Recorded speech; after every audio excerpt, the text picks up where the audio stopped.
Namaste and welcome to our continuing series, Evenings with Sraddhalu. We are continuing the theme of current affairs. Particularly this time, I would like to complete some of the pending questions. And before we proceed, I want to remind our viewers that the topic of current affairs necessarily will be controversial. Inevitably, we will touch issues which evoke strong emotions, where there are strong sides. Our intention is not so much to take sides, but to view issues from a deeper evolutionary perspective. As a consequence, one may end up choosing a side sometimes, but not always. And even when choosing a side, one would make a distinction between what of that side is relevant to the evolution and what might not be, what might even be contrary. To give an example from Sri Aurobindo himself, he observes that when the Second World War began, initially he did not take sides, because these were, after all, global powers at that time based in Europe, colonial powers, fighting each other over colonial interests primarily, about how they were dividing the world among themselves. But then at one point, it was clear that one of the sides had taken an Asuric turn, which, if it won, would severely set back human evolution. And that's when he took a side. In taking the side of the allied powers, it was not as if they were all perfect and good in everything they said or did. They had their own flaws, they had their own limitations. Even Churchill, that he found to be such a good instrument, had his own flaws, had his own peculiarities and even perversions from a certain point of view. So one has to keep this larger picture in mind and not get too carried away in these discussions. I've also chosen consciously to take up this topic because if we do not bring into the ambit of our spiritual understanding and evolution some of these issues, we will never be able to see through them or put them in the right perspective from or integrate them with our own sadhana or the spiritual perspective of human evolution. Necessarily, one would be attacked for stating things when it does not align with certain interests. There are on the internet, we are in an open space. Anybody can say anything and pretty much get away with it. These are often, they're referred to as trolls. Their job is to provoke you or to distract or taunt or ridicule in some way. And inevitably, we will have a few off and on. As far as possible, I ignore these. And occasionally I have to take them on also in response, but I avoid mostly because it serves not much purpose. I have chosen also to take certain issues which are controversial because it is necessary. And by facing them, we can move forward rather than be stuck with sometimes a politically correct posture, but which does not help because it leaves you ambiguous, confused, where in fact clarity and even taking a side may be necessary. So this I give as a background, and already I think there is one of the trolls who is on, and if it gets too messy, then we simply block the person if needed. But this will happen, and I would rather ignore this. And for those of you who are on the chat box, you can ask the moderator to block them or simply ignore them. This is the better way.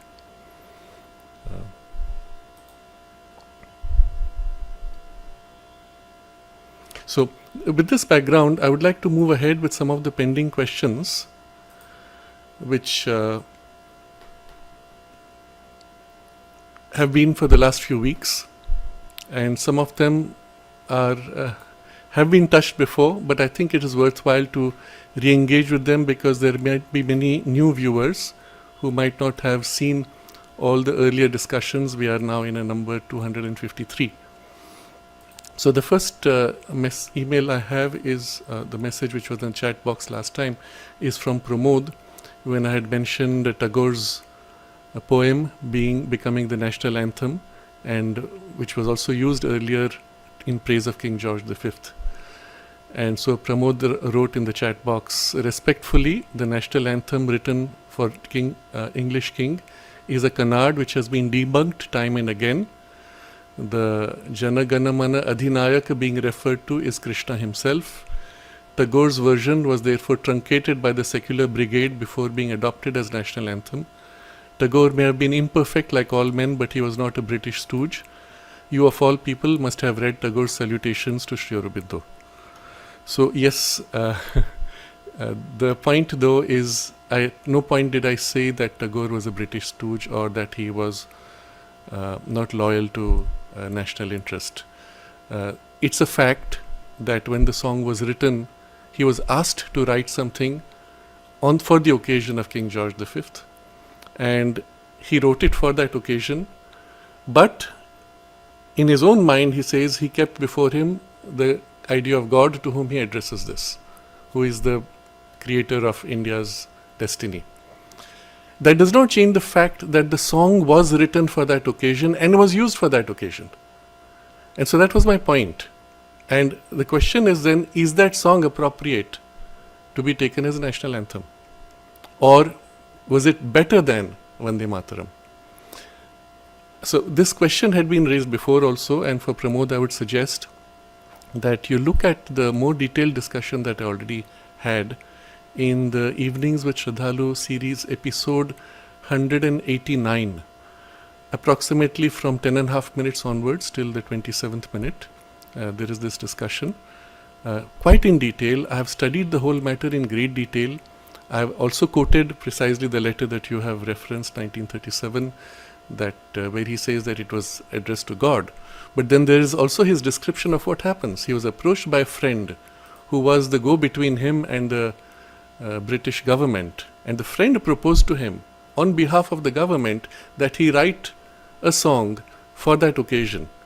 It was sung on that occasion. The newspapers of the time openly declared it was written and sung in praise of the king. But Tagore himself writes, because for him it created both a thrill of excitement because it was a great honor, but also an internal conflict. So he wrote it in a way which had dual use or dual meaning. It was addressed to God, and yet it could be used on that occasion without explicitly stating it is addressed to God, in which case it would not have been used for that occasion. So I've given the whole detail there. I don't want to go too much into it. I've also mentioned, because I would be repeating myself, I've also mentioned there that the original proposal for the song to be used as a national anthem was made in 1942 by, at that time, the great freedom fighter Subhash Chandra Bose. 1937 he proposed that this should be made the national anthem. Subhash Chandra Bose himself aligned with Hitler because he thought that would be an alliance which would be useful against the British. But at no point do we say he was not a patriot. So it's you have to understand the context in which these events took place. And what is also not known is this song, Jana Gana Mana, was played in 1942 in Hamburg, in then Nazi Germany, as a precursor for it to become India's national anthem. So if you want to really put it hard, you will say it was blessed by the Nazi leadership to be made India's national anthem. And then eventually it was chosen to be the national anthem.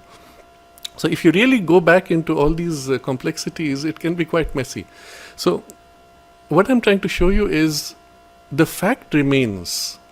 It was written for the occasion, it was used for the occasion, and it was declared as such. In Tagore's mind, it was seen, because it had dual use, he addressed it to God. Nevertheless, it was written for the occasion. So my point in stating this was that it is not the most appropriate as national anthem. There are many great songs one could have selected. There is more that I have described, which you can go back to that particular episode without my needing to repeat it all. But this is an example of a lot of issues which can be emotionally troublesome for people. And yet the reality is should be understood in the context of the age and not from a hindsight of today's values. If you look at Subhash Chandra Bose aligning with Hitler, or even Veer Savarkar praising Hitler at the point because Hitler was fighting the British, it does not make them less patriots. So depending on which side you are on, you can use these facts to criticize and review history. The fact is, at that time, there were so many freedom fighters who thought Hitler was actually a useful ally because he could help India get free from the British. It's only because Sri Aurobindo gave us a deeper spiritual insight of Hitler being an Asuric or being guided by an Asuric force that during the Second World War, the people in the ashram or people under Sri Aurobindo's influence could take a stand against the Axis powers. Even then, there were those in the ashram who were still in two minds, despite Sri Aurobindo's statement. And so it goes into a very interesting dimension. There was an incident, in fact, which was narrated to us by, I think it was perhaps Dyuman Bhai narrated, that in some corner of the ashram main building, at the time, during the Second World War, and at that time nobody knew of the other side of the Nazi excesses against the Jewish people, etc. So there were two people who were arguing, two of the ashramites. One of them was taking a very firm stand for Hitler. It led to a certain altercation. And you must understand, the ashram at that point was intensely in a protection of a spiritual atmosphere. That disruption in the atmosphere, mother detected from her room. She came down from her room, went to the terrace, which was above the Dyuman Bhai's room. From there, she was staring at these two fiercely, saying nothing, just intensely staring. Obviously, she was sensing the force behind and acting on the force. The two people calmed down at some point, they saw the mother and they stopped. There were other events where they clearly stated, Sri Aurobindo and the mother clearly stated why it was that they had taken a stand for the Allied powers, and it had to do with this spiritual and occult dimension. So I'm putting these things in context. They are inconvenient, but we have to face it, and it does not at any point lead you to question the loyalty either of Tagore or Subhash Chandra Bose or Savarkar or others. These were great stalwarts, and there are other details I have spoken of in that particular episode you can look at. So I will proceed from there to the same topic on the Vande Mataram mantra. Vaijayanti has asked, in the last episode you commented that we should bring back Vande Mataram mantra. Please discuss what are the possible ways to it. Suppose, for example, now she is proposing, while attending our day-to-day phone calls, we greet the person on the other end by saying hello. If we are who are willing to replace that greeting style with Vande Mataram, will it make an impact on the consciousness, on the conscious or subconscious level of people? Is this and other such types of ways, could they be looked upon as meaningful and valid ways to follow? Second, when and how are we as a nation going to switch from the imposed name India to its original name Bharat? It's well and good if prominent figures such as Modi and Yogi Adityanath, who impact society on a large scale, take any steps towards it. But until then, what is one supposed to do?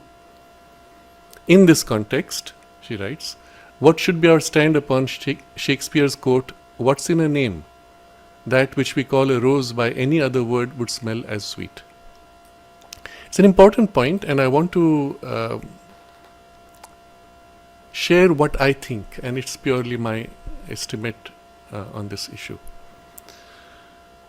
From a spiritual perspective, the way you greet, the names you use, the words have a power. They have an effect. How deep? Sometimes can be a moot point. Sometimes it can make a huge difference, other times it may be nominal. When we greet each other particularly, if it is done with an intention, it can have a massive effect. The mother speaks of this. When you greet somebody and you simply say hello, casual, how are you, and you don't mean anything, it may have no effect. But if you actually genuinely say, I wish you well, with feeling, it's a force that goes, it affects, and it can gather and build. On occasions of birthdays, when you receive greetings from people, if you're conscious, you will notice, almost as if in your aura, in your consciousness, little pings of connections coming in. Someone sends, poop, poop, poop, like little touches. And occasionally there's something very warm and full. And you say, oh, whose is this from? If you're conscious, you can notice how it builds in you or on you or around you a certain gathered force quality, depending on the way these greetings are expressed. And sometimes when it's just casually done, you feel it. It is hollow, empty. But it's there momentarily and it fizzles out. And you know it will fizzle out in a few hours or in a day. When it is expressed with feeling, you can feel something, it might last. It can even stay with you weeks or more. So a lot depends on what is behind, and the word form used can be a symbolic representation of it. When Auroville had been inaugurated, in the first few years, my teacher MP Pandit was asked by the mother to give talks near the site of the Matri Mandir, at the site of the Matri Mandir, to give talks on the synthesis of yoga. The idea being that people who are working there would align to the practice of the integral yoga in their work. So often he would be going at least once a week. I don't know how many times. Sometimes it was more. But when he was going there, often he became the go-between for questions from Aurovillians. And he has documented, I think, all the questions that he could, all the major questions are documented in his talks during that time, during the talks of the synthesis of yoga itself. And those are published now. So in one occasion, somebody asked the mother, what should be the greeting of Aurovillians meeting Aurovillians?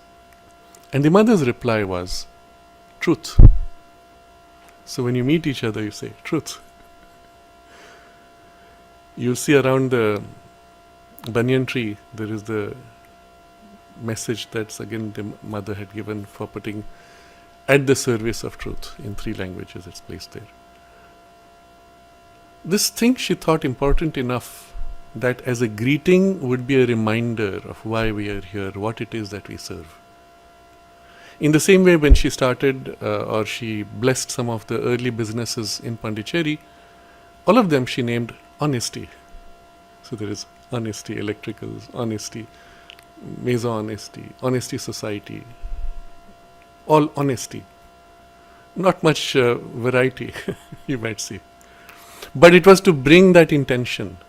When your business is named honesty, you can't be compromising, isn't it? And so the names do carry a power when held with that intention. And when mother gave it as a blessing, then of course it had a certain force. So when you say Bharat or you say India, often the intention behind would be there, but also there will be the form and the force of what is traditionally known in India itself. So what happens in practice for the Indian people when you speak in vernacular languages, you always say Bharat. You never say India.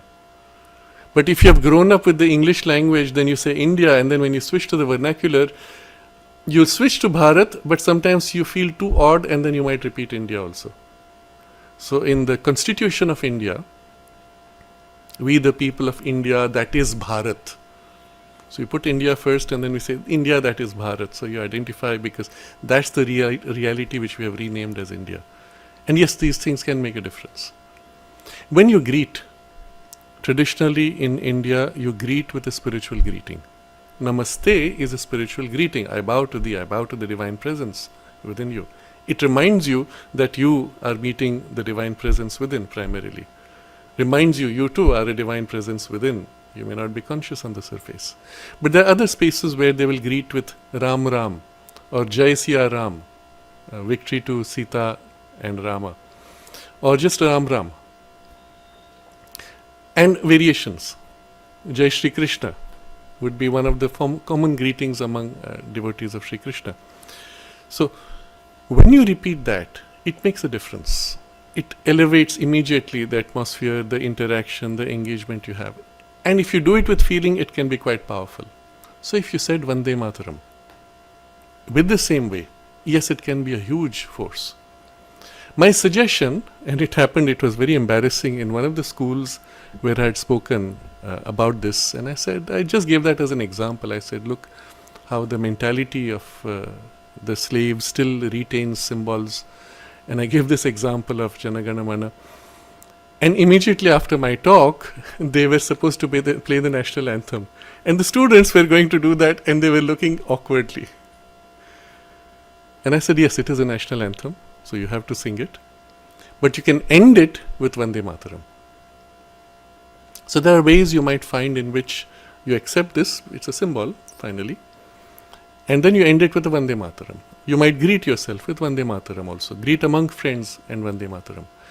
It's interesting also, I want to place this on record, in the ashram physical education programs, where, for example, what is called the 2nd December program, which is on the occasion of the school's anniversary, the program begins with all the participants doing a march past before the mother, then standing together in assembly, and all together singing Vande Mataram. The program ends with the national anthem, Jana Gana Mana, played by the orchestra. Everyone stands, nobody sings. It's just been like that. Who chose to do it this way, at what stage, it's not even my concern, but I find it very symbolic that on some level, at least here in this space, the Vande Mataram is given the value of a national anthem. And the other, which is formally the national anthem, and it is, you can't help it, that's the reality, is given its due respect also. So I find Vaijayanti's questions to be important. The suggestion is important, and I would suggest, if you feel like it, do that. Why not greet people with Vande Mataram? I have done that on occasion in certain spaces where a public lecture on a theme which had a strong force, especially for the young people, for their future or for nation building, to end it with a formal Vande Mataram with all together. And it has a huge force, it has a huge power and a spiritual content to it. And yes, this can be done. The next question is from Luke. It's more a comment actually, but it's important. He says, you mentioned the 4 auto pens used during Biden's presidency. I have recently discovered that in France, François Mitterrand, who was a socialist and president from 1981 to 1995, had granted to Jacques Attali, a Jewish presidential counselor and Freemason like him, the power of the presidential signature. Apparently, Jacques Attali was a higher ranked Freemason than him, and François Mitterrand was his popular puppet that people liked to naively call uncle, tonton. It is time to understand who really and deeply governs so many of our so-called democracies, and for which non-friendly agendas. So it's more a comment. I find this interesting. I wouldn't be surprised. I do not know if there is any way to validate. Surely Luke has done his research. But it aligns perfectly with the discussion that we had right at the beginning of this series, when I had spoken of the cabal and the underlying framework with which they perpetuate themselves among the rich, the powerful, and the charismatic. By entering into elite universities or other institutions and engaging through secret societies to form interest groups which then are manipulated to be led or controlled by various ways. So if that was the case, yes, it's very likely, and I wouldn't be at all surprised. Among them, though, they would have a certain trust, a certain friendship, that it would not be misused, a certain loyalty even. And this is where we have a problem, whether that loyalty overrides loyalty to the nation. Which loyalty stands? I don't know. If in this case the national loyalty was shared by both, while we would still say it was illegal, but perhaps it was all right, passable, acceptable perhaps, if it was done quietly. But if the loyalties were compromised, national loyalties were compromised to these other loyalties, then it is a very serious problem. Which one is it? We had recently in India this question which popped up in a strange way. You might have been watching that recently Shashi Tharoor, who is in the Congress party, has been under pressure from the party itself. And at one point he was asked this question, why is it that you have this pressure? So he said, I have to make a choice between national interest and party interest. And I choose to place national interest before party interest. That statement, interestingly, rankled a lot of people in the party. And many seniors in the party came out with a statement saying that Shashi Tharoor is not one of us anymore. Why? Because he places national interest above party interest. Interesting. And they actually say it publicly. So to me that is a serious problem. That's a serious conflict. And if Shashi genuinely believes this and places national interest before party interest, I would respect him, irrespective of what party he is in. And to me, the party is irrelevant. As long as all parties are interested in national interest, whatever their differences of ideology, they don't matter. They are even useful because they align for national interest. It is when parties place party interest or ideology interest over national interest that you have the problems, and that's where we are criticizing them or would point them out as serious issues. I'm going to briefly look at the chat box. So I would like to finish this theme for today if possible, because I have some other themes which are pending which will be very important for us to take up. Yes, Mahesh Narayan says today is Kargil Vijay Divas. My gratitude to our valorous heroes who made supreme sacrifices to make this victory happen.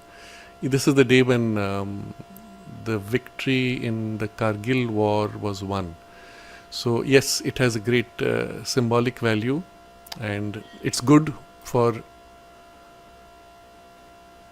you to acknowledge the sacrifices made by your ancestors that give you the freedom that you have.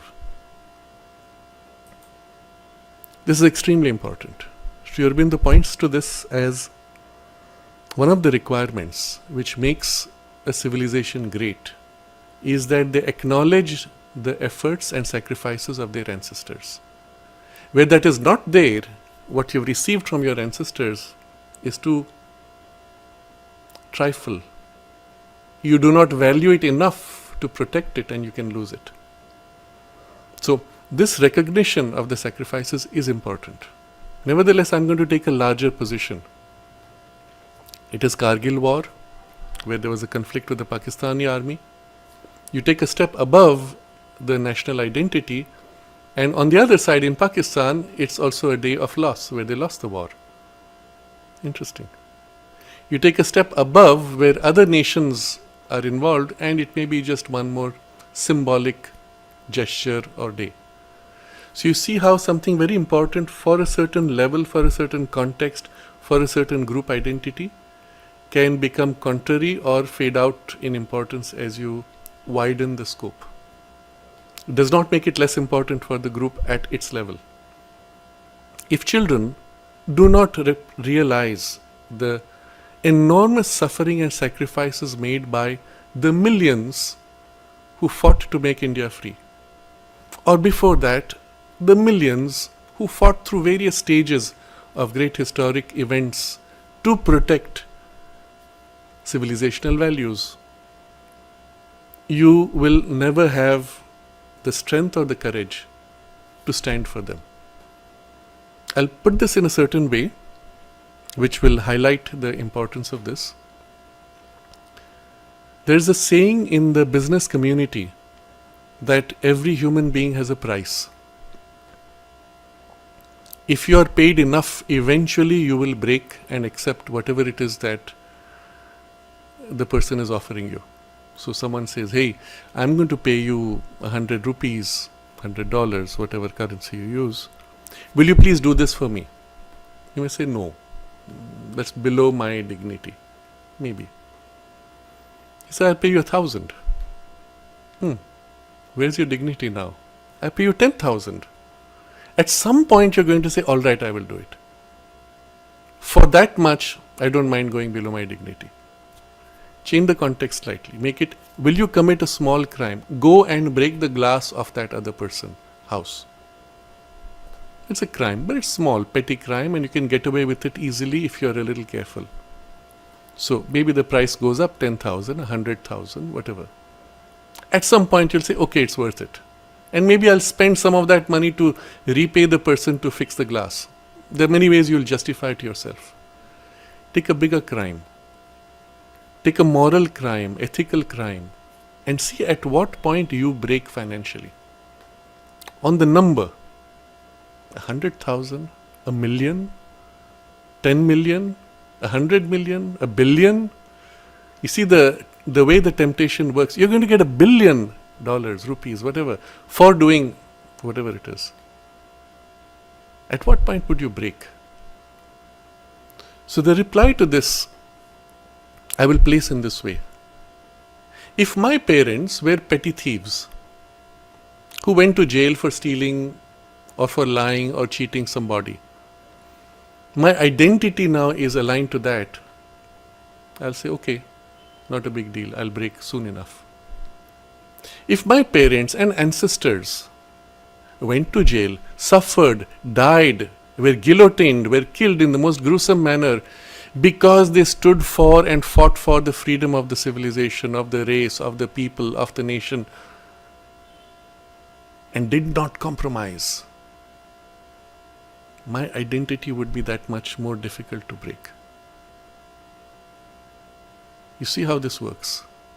That's why it is so important that our young should be told the stories of heroism, of courage, of achievement, of valor, of even suffering and pain and struggle that your civilizational builders have gone through. In the United States, this used to be very well known because the US identity, it's interesting to study because it's recent. It's a very young country. So the identity was they said founding fathers who fought for freedom and etc. It's relatively a few hundred years ago. And the founding fathers. And I found it so weird that in India, and it is often in the leftist space, that they would refer to India's founding fathers. Who wrote the Constitution? They are replicating the American model. Constitution writers were founding fathers. Oh, your Constitution writers are founding fathers. They have absolutely no value to the common Indian as founders of your civilization or your nation. Absolutely none. You don't accept them as founding fathers. Mahatma Gandhi was called by them father of the nation. No, doesn't fit at all. The national identity goes way back and it's much more deeply rooted in those who fought to unify India and to protect India and the civilizational values.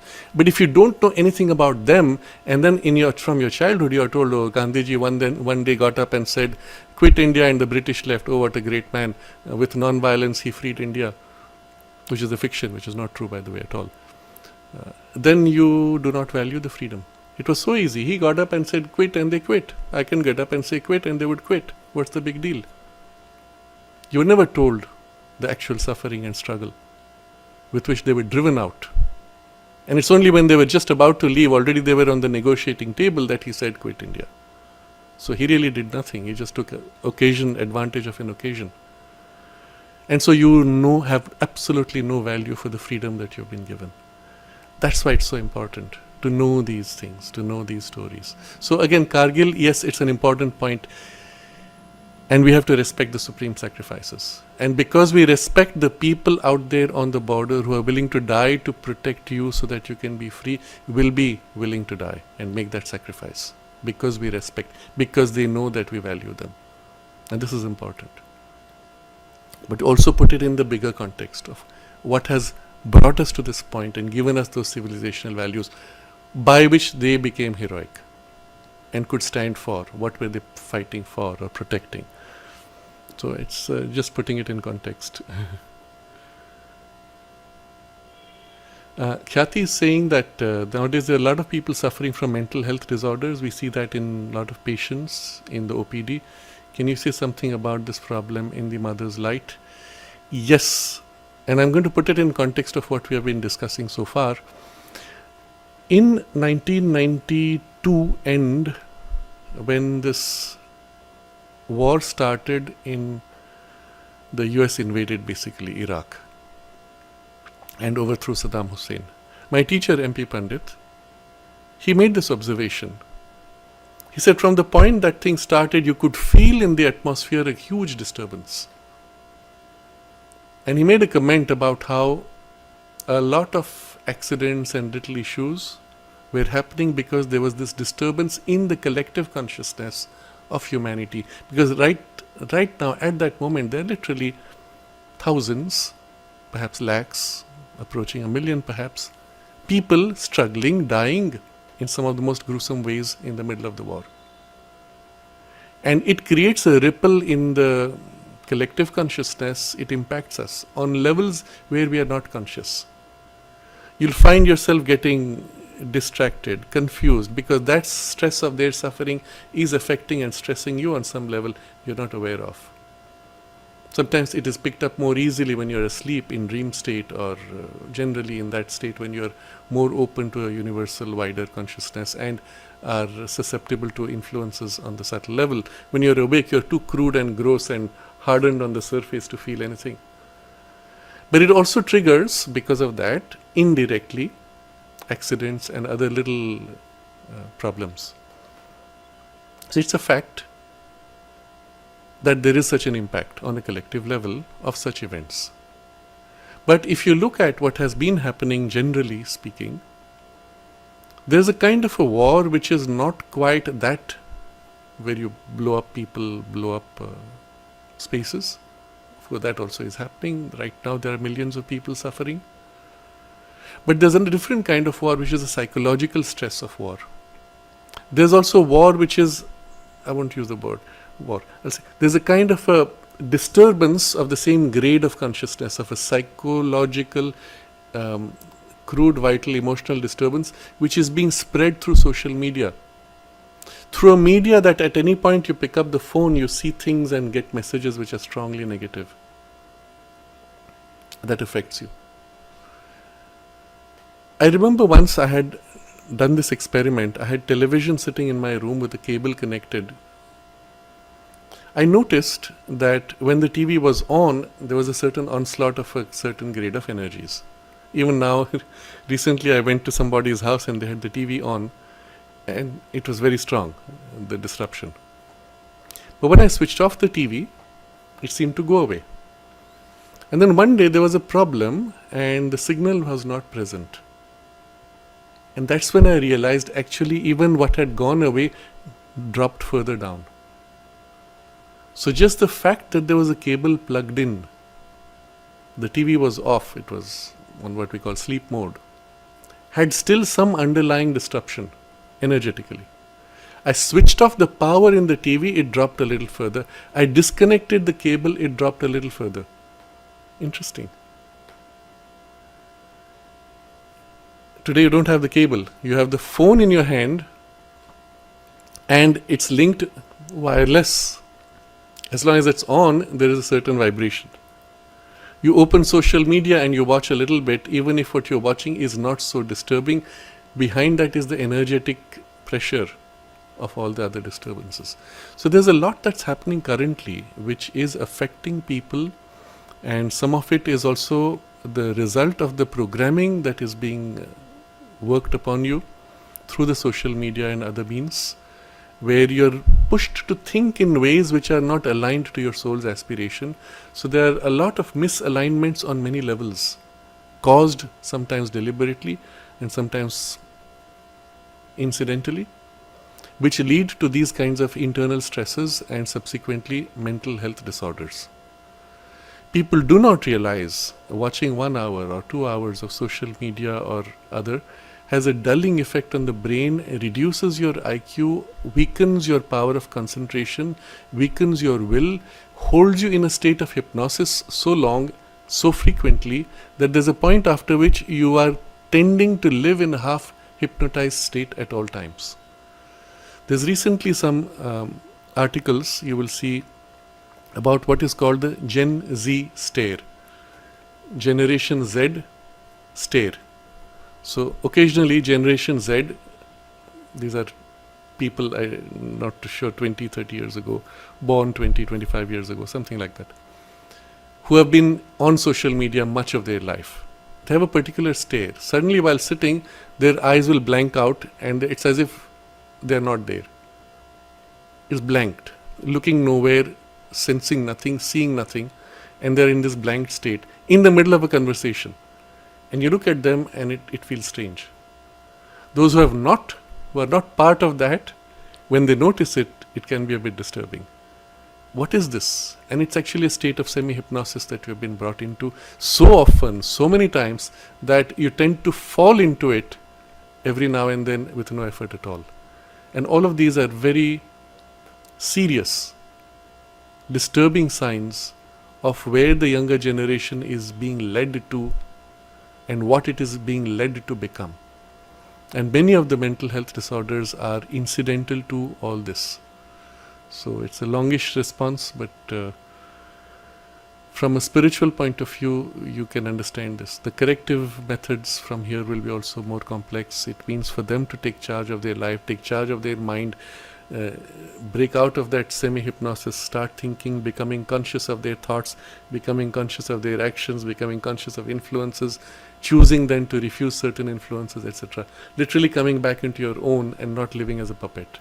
That would be one of the major corrections. Not easy if you have grown up from childhood in this half-hypnotized state. Jessica has an interesting comment. Not all national anthems are peaceful songs. Some Ukraine anthems vocalize the fields of wheat, are fed with the blood of enemies. My cousin was adopted by Ukrainian family.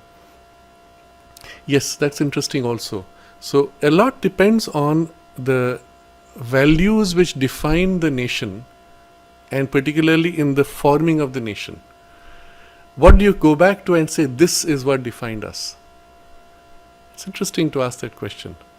And I mentioned perhaps recently that I was in an event in the United States nearly 10 or 15 years ago, and they had the national anthem playing, 1,000 people standing like this. But the images were fascinating. They were all soldiers conquering territory. And something there made me very uncomfortable. How much of the patriotism was seized by these images to turn it into a conquering mentality to conquer others. Now, this is not the American identity. This is not the American soul. But this was the America that was shaped after George Bush took over 2001, 9/11, etc. They turned it into this praise of military conquest of world. It was not so before. If you go back to the original sense of the American national identity and the American soul, we had a discussion with Narad in one of the very early evenings series. Do take a look at that. It was very interesting. Sri Aurobindo referred to that. He says, do you remember the vision that George Washington had? And he saw America's soul as a woman, and she showed him the future to come and the three great attacks, the third of which is ongoing currently. So there's a very different take one could have on the anthem itself if those visuals were changed. The way you interpret the Star-Spangled Banner in the case of the United States.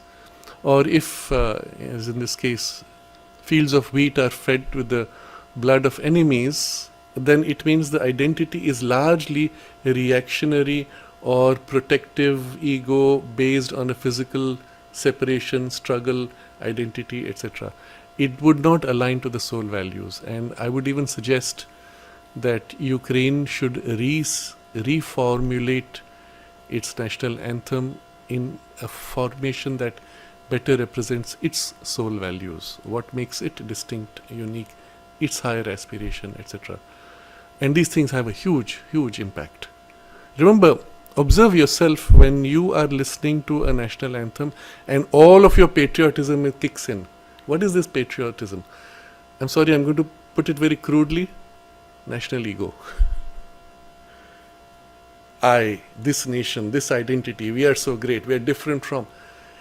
Even if it is beautiful and happy and nice, it's still national ego. And nothing wrong with ego. Ego is good. But it must give in to something higher. It must open to the soul. It must become a vehicle and instrument for the divine will or the soul's action, etc. So, ego is good. It's a stage of development. But does it point to the more than, or does it stop with the ego? Does it point to the nation soul? Do you have something of the soul light reflecting through? That's important. But notice, when you are in that state, every word that's being spoken or sung in the national anthem as if burns into you. And then those words act as triggers. That's what we would call hypnotic programming. If that keyword is stated by somebody, cluck, it wakes you up. It triggers that. It triggers that mood. Puts you into that state when you can be manipulated easily.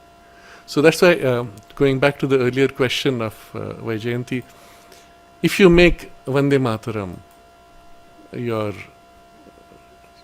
song, motto, greeting, it can have a profound impact. When you say Namaste with the true sense of what it means, it has a profound impact in this way. I'll just look at a couple of other questions. Anupam, is there any possibility of regime change in West Bengal? I have not seen any possibility of that. The way central working of Bihar election now, they don't even put half the effort for Bengal. Why? Sujata is asking, do you think NRIs must return to India in coming years due to safety issues, racism in Western countries? Just take these both up.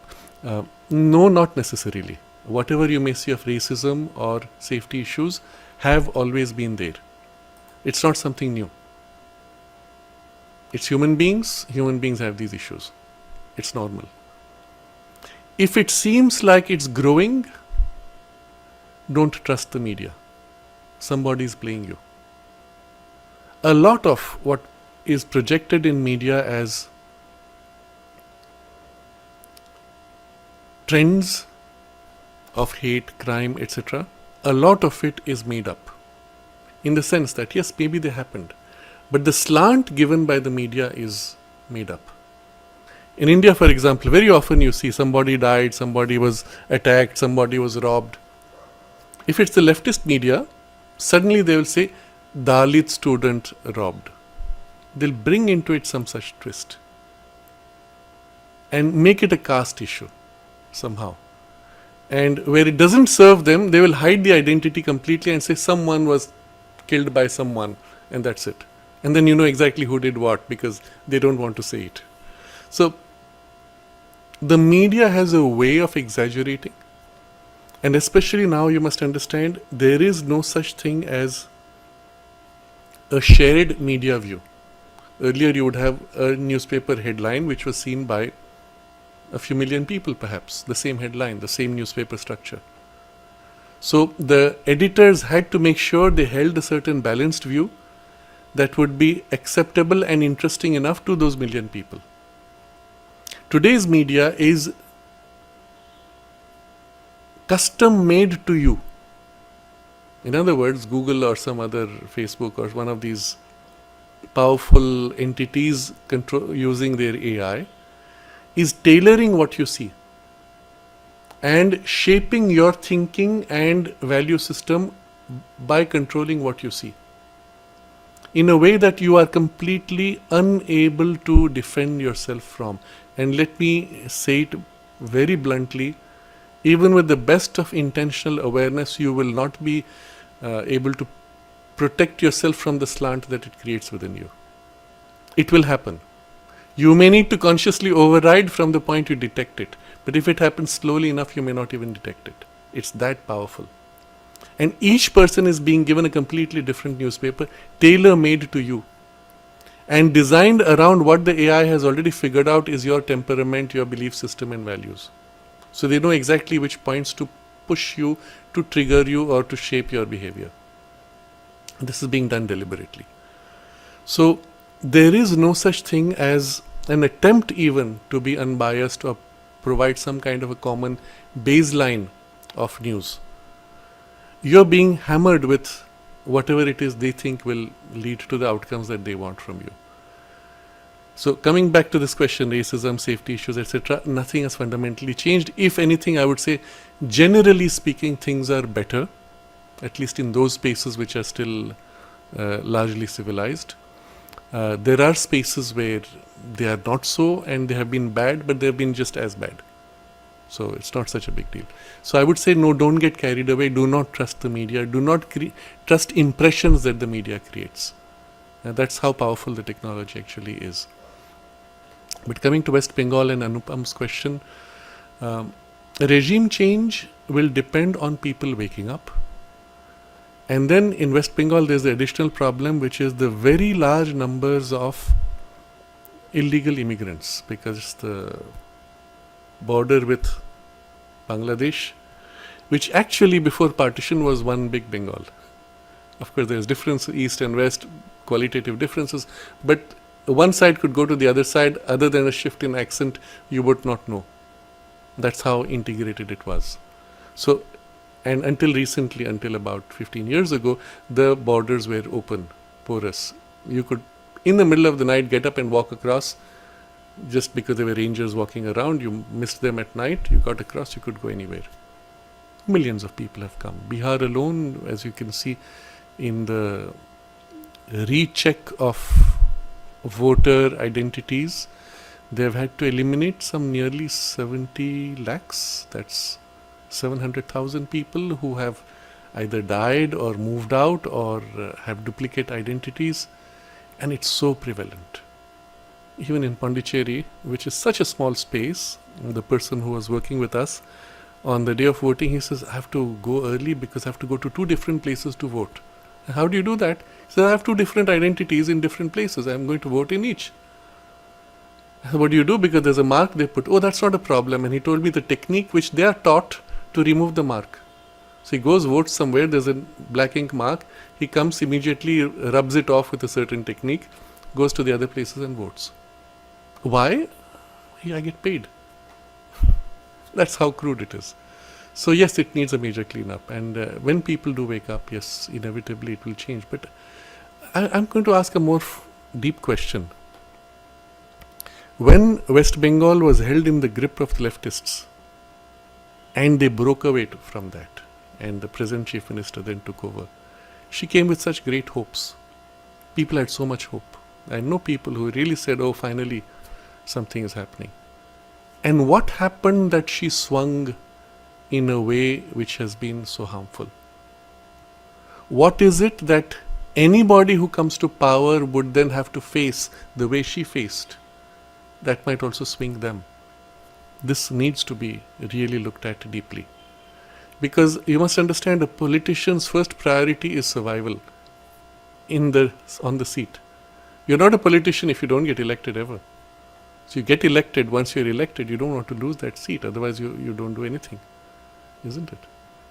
So what is it that made the present chief minister compromise away from what seemed to be the promise that she had brought? And that will be faced by others. And maybe some of this has to do with the illegal immigrants. Some of it has to do with other issues. It's something to think about.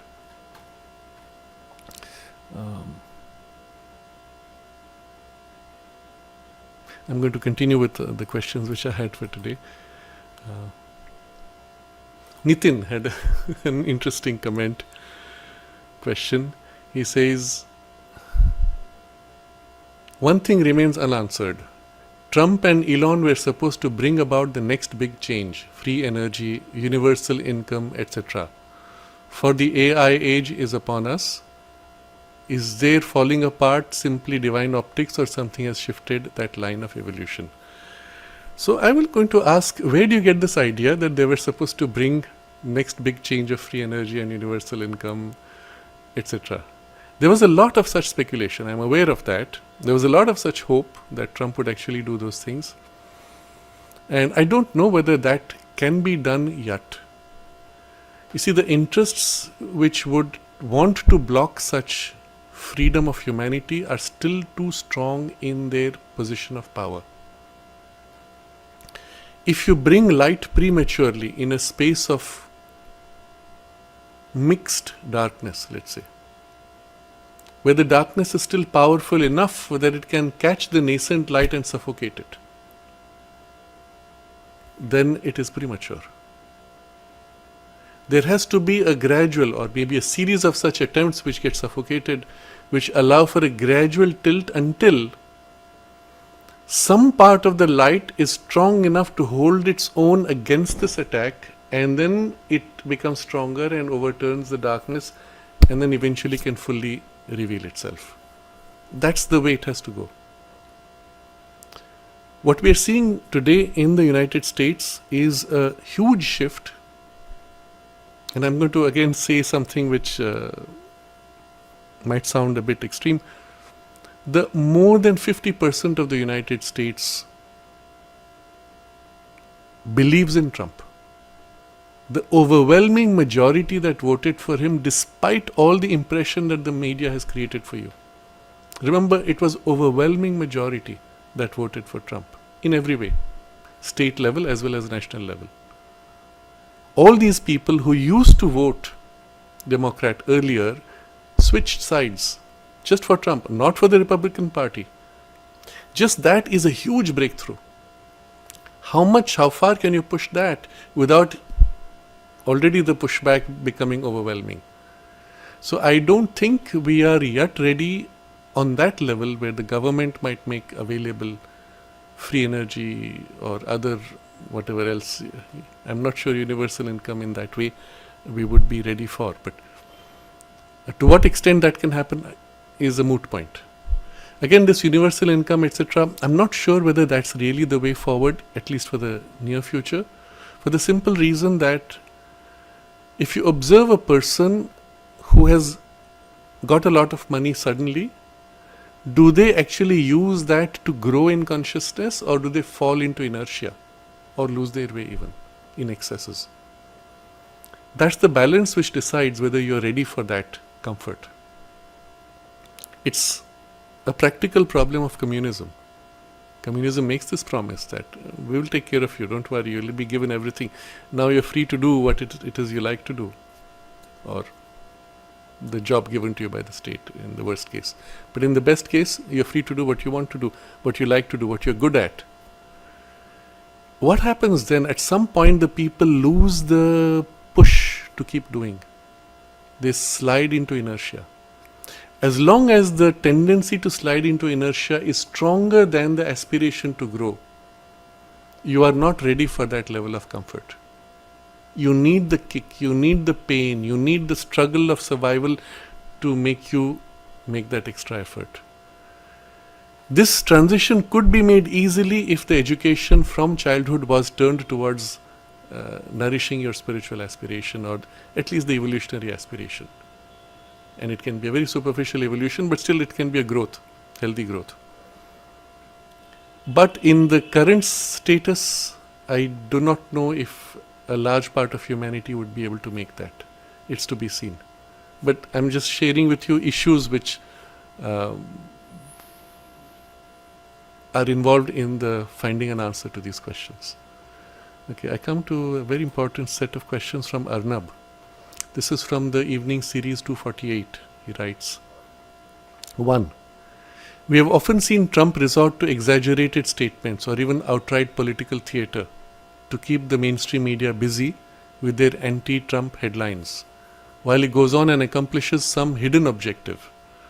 His rhetorics on making Canada the 51st state, or seizing Panama Canal, or taking over Gaza seems to point to that. I think you've all seen headlines around these statements of Trump. Or even buying out Greenland. In case of Panama Canal incident, what eventually happened was Panama cut US fees by 20%, saving $500 million.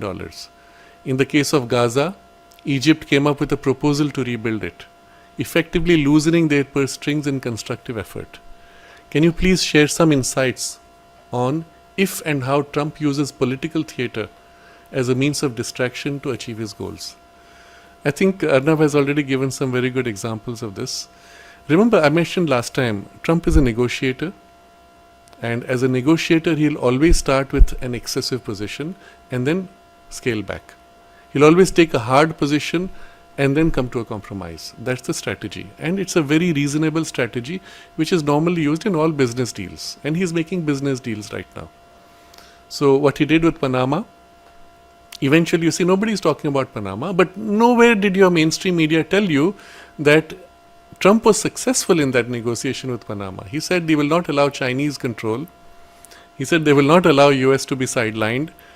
And eventually Panama caved in and gave them a fee reduction of 20%, $500 million, etc. When Trump released a video in which he said that we will make the Gaza Strip into Riviera, in the Middle East, first of all, there was the chaos which the mainstream media played on, but in the Middle East, all the countries around who were immediately impacted by that came together and made a counter proposal for rebuilding of Gaza. So effectively, Trump managed to get his outcome required by starting with a hardball position and then encouraging the rebuilding. So it's a normal strategy that he uses. He knows the media is always anti-Trump. So they feed on negative news, which also he gives them as and when required. But his strategy, if you have read his general approach to life and to negotiation, his strategy is to work behind the scenes and then expose things only when the thing is achieved. When he takes a position, he says, I'm going to do this. On some level, he has already set the process in place behind the scenes. And which is the reason why he always ends up doing it. Without having set the process behind the scenes, he never announces that he is going to do something. He might even announce the opposite, just to release the pressure to allow him to do what needs to be done behind the scenes. So it's a strategy. If you watch carefully, you see this consistently throughout his life, not just as US President. So political theatre is the phrase I have used also for today's title, but I want to generalize that theatre for others. As a rule in politics, never believe what a politician says. General rule. Because politics, largely today's politics, it's not the ideal politics. Today's politics is largely driven by impressions and public perception. And politicians need to manipulate public perception to stay in power. Remember, that's their first requirement. You come to power, if you lose power, you can't do what you're going to do. So first requirement before you can do good or bad or whatever misuse you want of the power is to stay in power. For doing that, you have to play people. That's political theatre. What form it takes, you will see many good television serials or sometimes even good movies which have explored this. One of the very good British series was called Yes Minister and then Yes Prime Minister. It's a very good educational exercise to watch some of those episodes.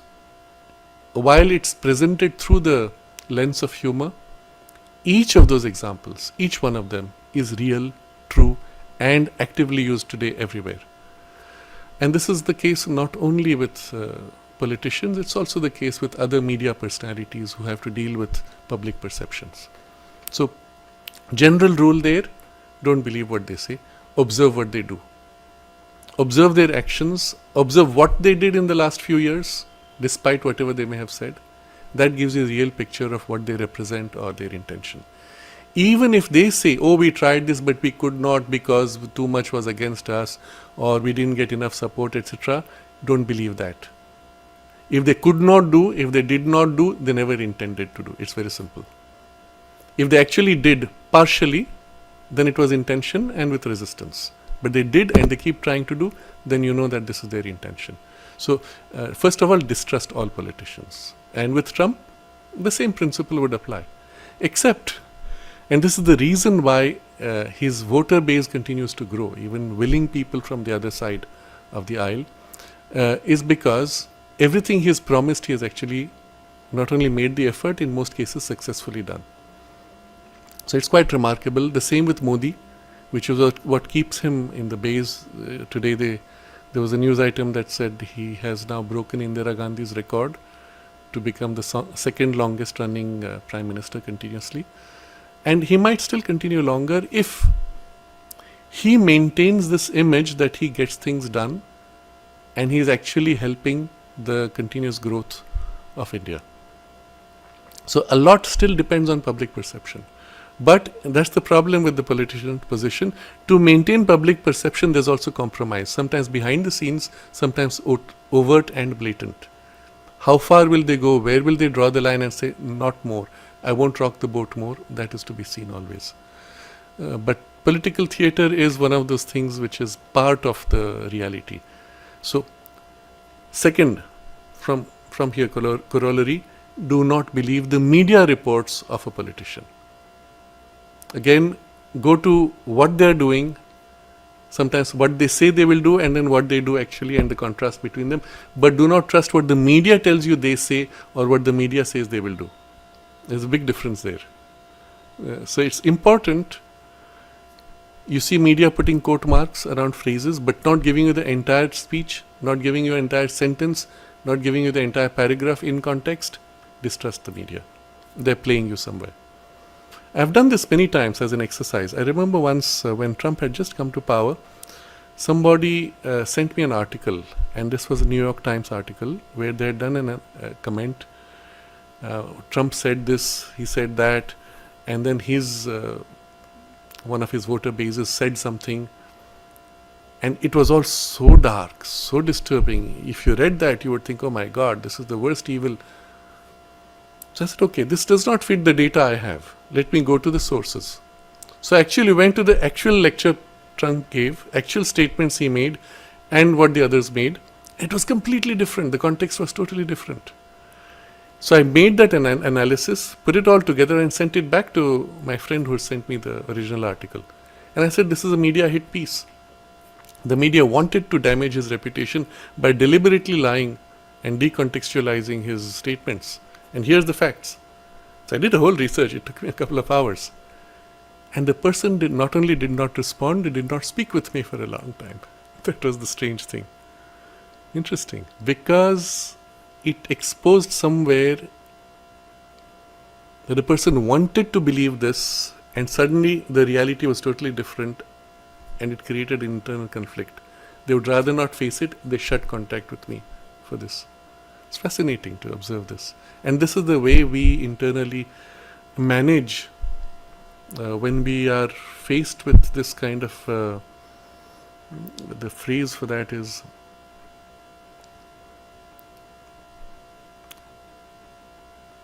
so when you're faced with two contradictory statements, two contradictory positions, or one of your pet positions is contradicted strongly by facts, what do? How do you handle this?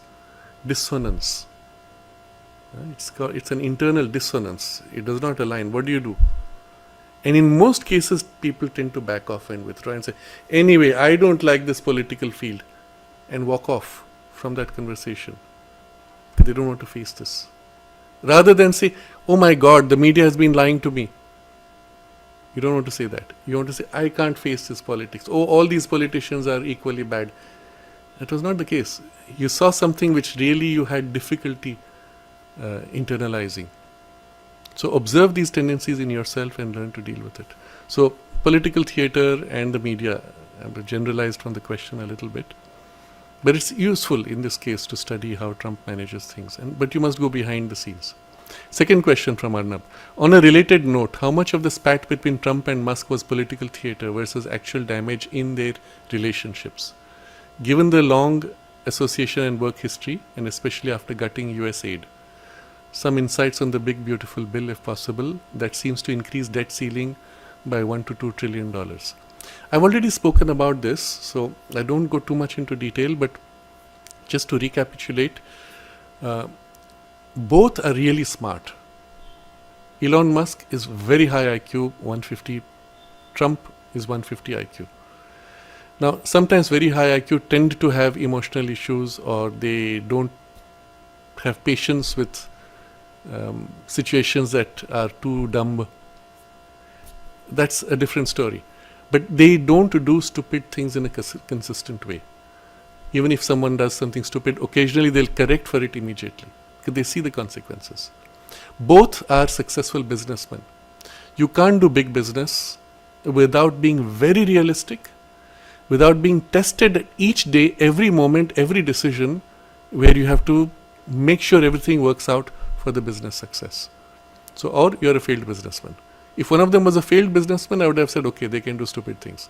But if they're successful, they can't do stupid things. It's like the military. And successful business, especially in the kind of businesses both have broken ground in. It's like the military.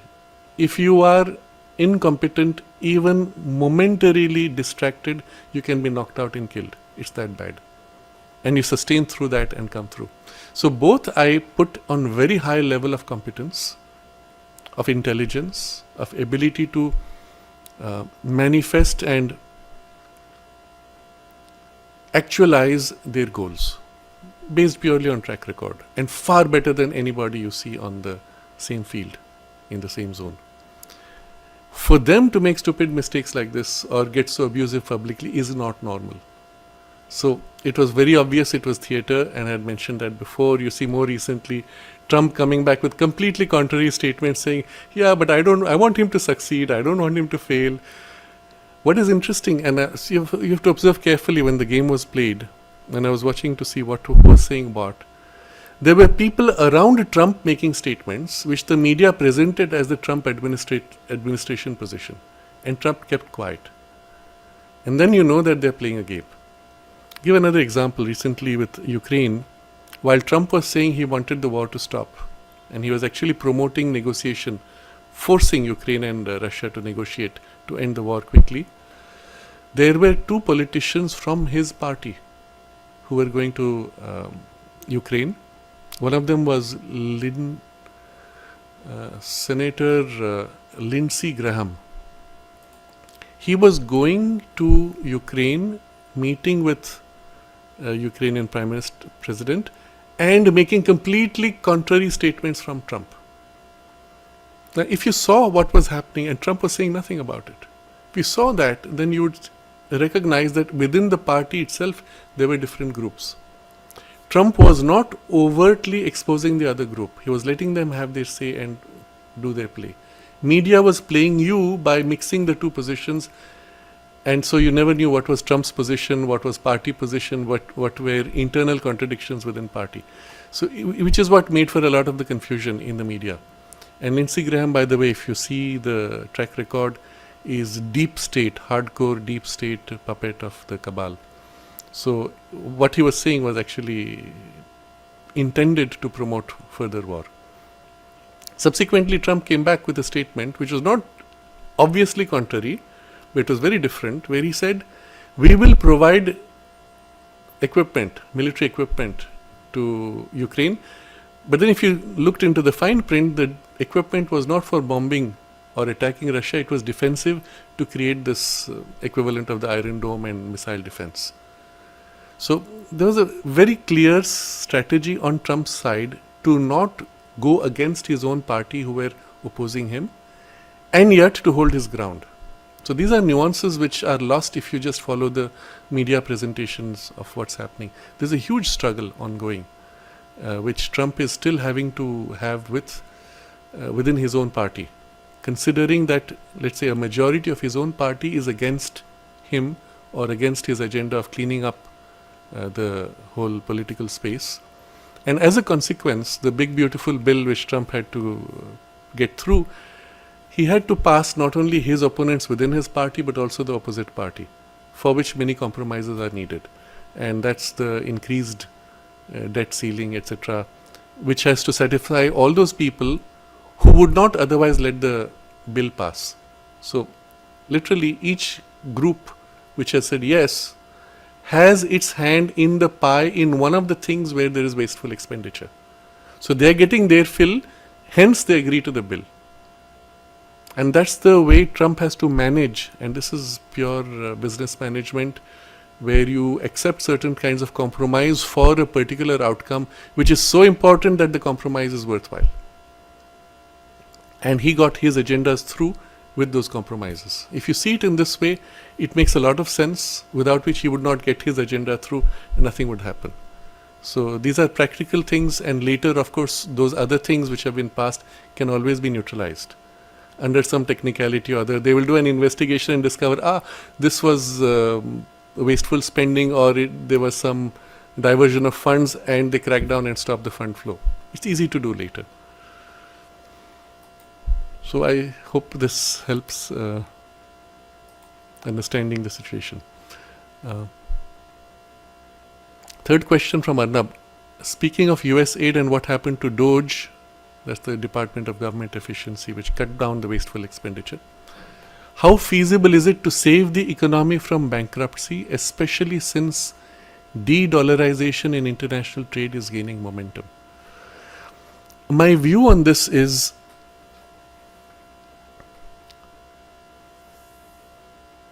there is a very strong possibility of saving the US from bankruptcy. Very strong. And Trump is pushing in that direction.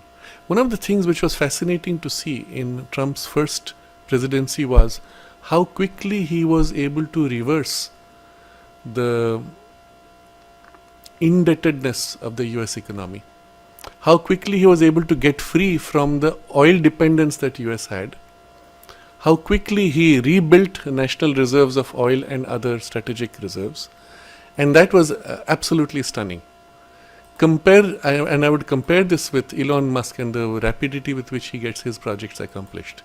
So again, I have a strong expectation that there will be some radical shifts taking place. So for some of which he is already preparing by putting pressure on the US Federal Bank and forcing certain changes in their policies and making his choice of who will be the next head of the Feds, etc. It's when that happens that you will then see the full shift and the rapidity with which a lot of this bankruptcy would be avoided. It's also the prime reason why he was threatening the BRICS countries, and already the fact that he got Modi to back the deliberately not de-dollarizing position inside BRICS, which China wanted, and Modi took a stand against China for the US. Just that has created a certain shift. It won't happen so easily, but it's happening already slowly. And I think the idea is to gradually let that excessive place that the dollar had to slowly drop, but in a graded way reintegrate it with the US without strong shocks anywhere. If that can be done carefully, it will be good. Otherwise, a sudden collapse would be harmful for everybody. So this is a skill, a position of skill. It demands a huge amount of control in how it's handled. Recently, for example, these are such amazing strategic moves if you look at the implications. Recently, Trump did something which was so amazing strategically. You see, there's a huge trade happening in what is called cryptocurrency, particularly Bitcoin, but there are nearly a couple of hundred cryptocurrencies. Not all of them will survive. The bulk of them will crash eventually. Maybe 2 or 3 might survive, of which Bitcoin is the strongest. What Trump did was, when people deal with cryptocurrencies, in the transition from one crypto to another, they have to hold their finances somewhere. And these were called stable coins. And the stable coins were generally associated with the US dollar. So you sell a crypto, hold your money in stable coin equivalent to dollar, but it's not a dollar. And then you buy another crypto. So that intermediate transition stable coin is, well, always doubtful. You never know if it might crash. Who backs it eventually? So you have to go on somebody's word. What Trump did was, he mandated that the stable coin be backed with the US dollar or linked to the US dollar. So first of all, it makes stable coin much more stable. But on the other hand, it makes US dollar essential to all crypto transactions. And suddenly, just like that, overnight, the US dollar has become so much stronger. Now, these are strategic moves. I even stopped to think. I find it difficult to imagine how he gets such an idea. Is it merely somebody who has a brilliant insight who tells him? Or is there a team working behind the scenes? Or is it just his intuition? As a strategic move, it is so brilliant and so insightful, and one wonders, why didn't anyone think about it before? So these are the hallmarks of genius moves. Musk similarly has many such genius moves. So this is one of those things which suddenly overnight the US dollar is so much stronger. So much stronger. It's almost as strong as the crypto. It's required for crypto and everybody is going to rely on it and change the perspective. So there are many such moves, I suppose, which are still might surprise us. So fourth question from Arnab. Lastly, will EU or China become the global epicenter of the cabal if Trump manages to clean up USA? And also given how actively EU wants the Russia-Ukraine war to become protracted and China openly aligns with terror state Pakistan to destabilize India. Yes, so it seems like if Trump manages to clean up US, that's still a long way off. It might easily take another 5-10 years. But at least in the next 3 years, we should see a significant shift. And that momentum once gained, it might be difficult to undo. That is what we will hope happens during the Trump presidency. If and when that does happen, then you see already what's happening. A lot of the cabal focal points of operation are moving. And one of the methods they have used first of all is to shift a lot of their assets and technologies into China, because China being a monolith, it's easy to manage things. But you must understand, China appears to be a monolith. It's not so simple. Internally, there are other power groups. Those of you who read Mark Obern's latest book, The Tempest, would recall a very interesting interaction he had with a secret society in China, which is extremely powerful and extremely wealthy. So there are groups like that. They have a certain, even we would say, spiritual opening in the Taoist pattern, I would say, from what I understood reading the book. They also have an understanding of extraterrestrial contact and presence on Earth. So it's a group that's quite powerful and quite deeply knowledgeable. There are groups like that which are behind the scenes. It's not just the Communist Party. And they have obviously some kind of engagement and backing off or backing for the Communist Party for whatever strategy. But these are groups which often have a staying power for a long time. So but again, China is not a monolith. There are groups which would back Pakistan. There are groups which would not want to have conflict with India. At some point, their interests might align. They might say, all right, we'll back Pakistan, or we will just keep India under pressure but not harm India. There are many compromises one may make in politics. So it's all a very murky space. But Europe definitely is very much in the cabal control. But this is the interesting part, and for me this is most important. If Trump can clean up the US significantly, the impact it will have on global politics and the cleanup of the world will be so huge that the cabal will not have any strong center left, even if it is temporarily based in the EU or partially with China. It will not be able to last too long. And this is really the hope for humanity, which is what I have pointed to in the earlier parts of our discussion.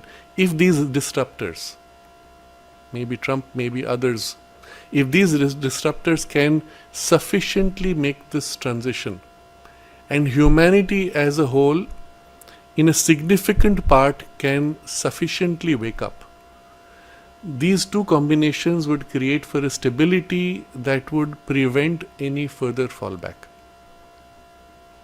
Can this happen? Well, that's what we have to see. One point I wanted to make about the earlier comment that I said, do not trust the media or the political posturings. I put a link there which is about the CEO of a company called Crowds on Demand. Now this is a company which offers you crowds. You pay them money, they'll get you a crowd to do whatever it is you want. You want a demonstration for, make up your own topic, make up your own public cause. Pay them money and you'll have your crowd. How many do you want? For how long? Pay them enough, you get whatever you want. What do you want them to say? They will say it. This is in the US, it's a company. And CEO of that, Crowds on Demand, he says he rejected a $20 million offer for anti-Trump protests nationwide. Think of what the implications are. That means the group that wanted you to have an impression that the whole of US woke up and was protesting Trump, and the protest at that point was the one which declared, Trump, we don't want a king, we don't want an emperor. That protest. They wanted to create nationwide protests, and they were willing to pay $20 million to get the numbers of crowds to make those protests, for which then the media would come, film that for a few seconds, and then make headlines the next day. Oh, the whole of USA is waking up against Trump and declaring that we don't want a king. Think of the implications. $20 million, it's not much. It's pocket change for some of these big fish like George Soros or others. What they would have done. But this CEO says publicly that he refused the offer. Now, if you have lived in India and seen a little bit of the politics here, you would not be too surprised. In India, we have something similar. Political parties can raise large crowds, just like that. And it's their crowd raising capacity which makes them powerful in your eyes. So suddenly you have a political rally where 100,000 people have gathered. You know what they do? They pay people. They pay them money. They give them food. They give them gifts. And that's how they get these groups to come. And the same groups will go for a rally against this party when the other side calls them. They are professional rally crowds. They go wherever they are called. They get paid, and that's all. So they have a whole grassroots machinery that they can activate. They have buses loads which bring the rally people, take them back to their villages, but accumulate them in one place through the day. They dedicate a whole day for this. They go back with the money they've made for attending the rally. That's how political parties do it in India and otherwise in the USA. Knowing this, when the media shows you a rally, when the media says there's such and such demonstration, when there is a nationwide lockdown, there's a bandh, we call it, it's a lockdown by the left parties, etc. All these are fake. So there was a lockdown recently, nationwide. There was a nationwide, we call it bandh. Bandh means closure, translated as lockdown. So suddenly we were all told all the banks will be closed, post offices closed, all businesses will be closed. Okay. The next question, for what is it? And I asked this to a dozen people. Everyone said, I don't know, something, some politician, something. So why are you closing? The response always is, if we don't close, their party will come and break our business. They'll break the glass, they'll destroy our things. So out of fear of being hit by the thugs, goons of the political parties, you close your business knowing nothing about what it is that they're calling for a closure for. Fear of local thugs is what makes a closure successful across the country. Think of what that means. The political parties calling for these closures have a network of thugs across the country in every state, district, city, town, village, whose job it is to go roam the streets, and if they find somebody who has not closed their shop, to break, force them to close. This is the reality of crowds. This is the reality of the political postures, of numbers. It means nothing. So you may get an impression as if, oh, the whole country was in lockdown, shut down against whatever the thing was. And as it turned out, I looked at the next day, what is the newspaper saying? What is the news? What are those parties who asked for the lockdown demanding? Oh, they were against the anti-national policies and anti-poor policies of the present government. Which policies? I look further, nothing stated. And then they said, oh, it was successful. So many crores of people had shut their businesses and it was a great success. What value did it have? But the impression you have is, oh, this is a powerful party because they can demand a lockdown and get it. In other words, they have goons on the grassroots. So, this is an example I wanted to give of political theatre, political posturings, and what does it really mean in terms of people's actual beliefs.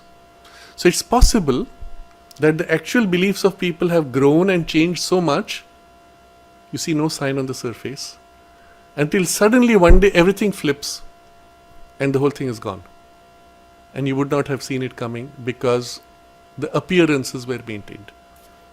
So I greatly suspect many of the questions which Arnab has asked, that we might actually end up with a kind of a sudden flip. Trump's victory in this case, in the present elections, was one such great flip. Modi's first victory in 2014 was one such flip. And then comes the media manipulations which will follow. But when that flip happened, it was one of these sudden shifts seen on the surface. Till then, the media gave you the impression that nobody would have stood by or stood for him, both Modi or Trump. And then suddenly this thing happens, where the majority overwhelmingly backs him. So yes, such things will also happen. I'll just go back to the chat box for anything else. And interesting comments from many of the viewers. Rajesh has a comment. Sometimes I think I should trust you blindly since you seem to be right about everything, and then it occurs to me I should only trust the Divine Mother. Yes, I had also another comment which came from one of the comments on the video, which I saw. Somebody writes, "Oh, Ranade sounds like a blind follower of Trump. He justifies all Trump's actions and stupidities." So I would simply say, do not blindly trust, nor assume somebody is blind. Every statement I have made so far, I have backed it with reason, logic, facts wherever possible, or trends. If it makes sense, and that's my intention, recognize these and train yourself to now look behind the appearances. The goal of this series is to provoke you to think and look behind the surface and begin to sense and observe these trends. If, as a result of this discussion, you begin to see that and you say, yes, this makes sense, it's not because I said it that it is true, it's because you saw it that you'll recognize the value of it.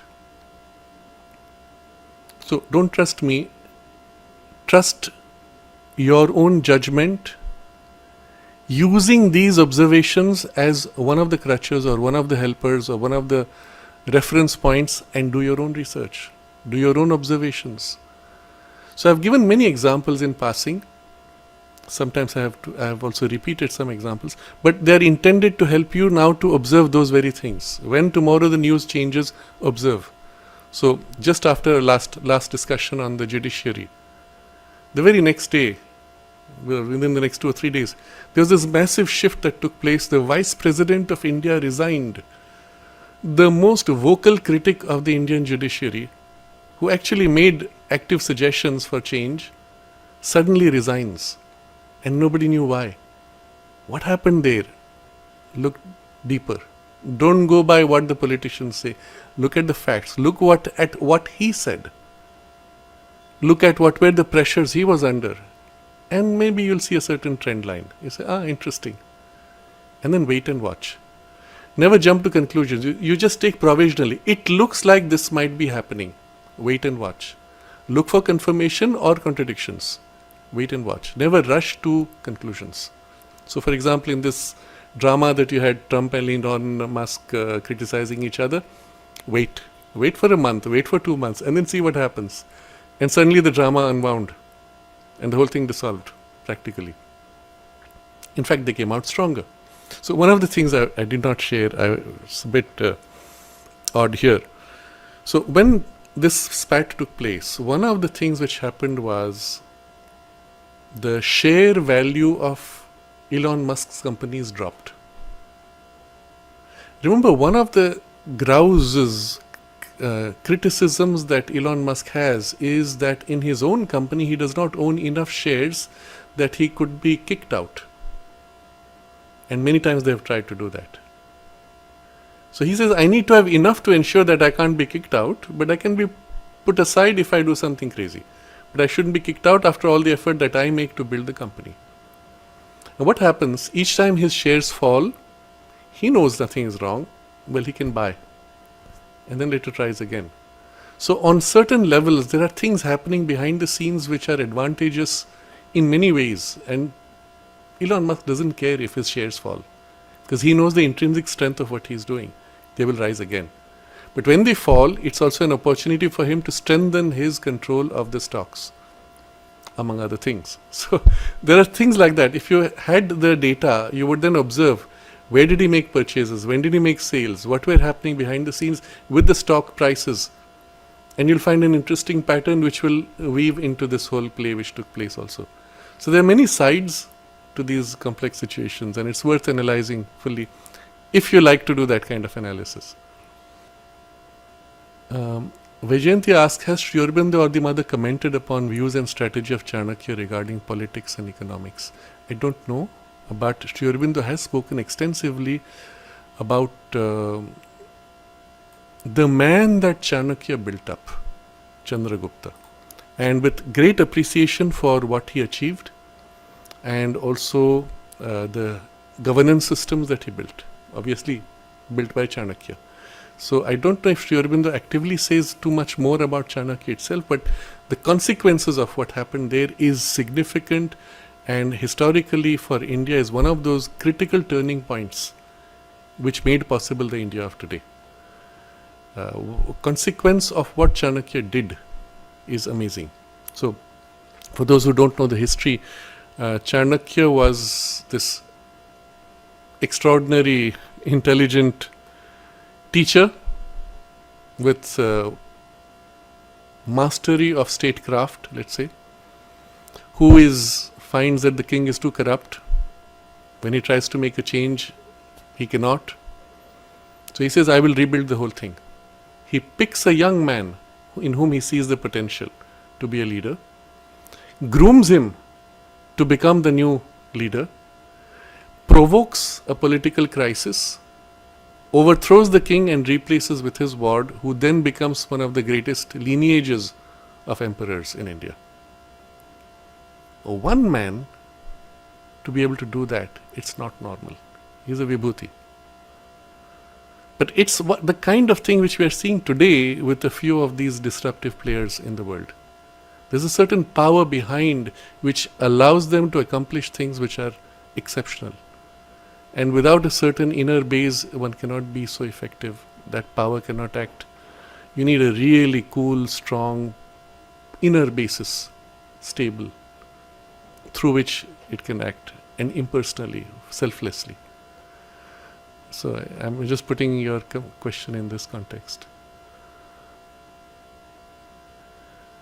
So Tutun is saying, Paramahansa Yogananda said America's big corporations will fall, banking system will also fall, dollar will not be of the value of the paper on which it is printed. I'd be interested to see, if you have a reference for that, I'd be interested to see. But there are general observations which have been made by many, that I think it was Swami Vivekananda who commented also that regarding China, he said it's a giant that is asleep, and when it wakes up it will shake the world, something to the effect. We are seeing that consequence 100 years, more than 100 years later. So yes, one can perceive such things, certain trend lines in the future. Some of these are karmic, some of these are consequences of the current trends. Some of them may be possibilities which could still be neutralized or modified. So it's to be seen what form. So I would be very careful to see exactly what the words he used versus how people interpret it. And sometimes there can be a big difference. Rajarshi's comment, I feel thinking for myself isn't sufficient if it is not under the influence of the Divine Mother. Yes, obviously. So I'm going to restate that. What does it mean for your thinking to be under the influence of the Divine Mother? Observe what you mean by that. Does it mean that your thinking, consciousness is aware of her presence, of the spiritual presence generally, while it's thinking? Therefore, through that awareness is receiving its light and discrimination and intuition influence? If that be the case, then understand what it is, understand what is happening, and this is the direction generally of the growth of your mind and intellect that you should consciously cultivate. Opening to the higher intuition, opening to the higher knowledge, opening to the higher discrimination which comes with that influence. And let your mind be molded and flooded with that more and more so that it gives you the insight straight. And when that happens, you will be able to see through with a certain rapidity of these circumstances. Straight away you see this, you say, something is not okay, that's not true, there's something behind.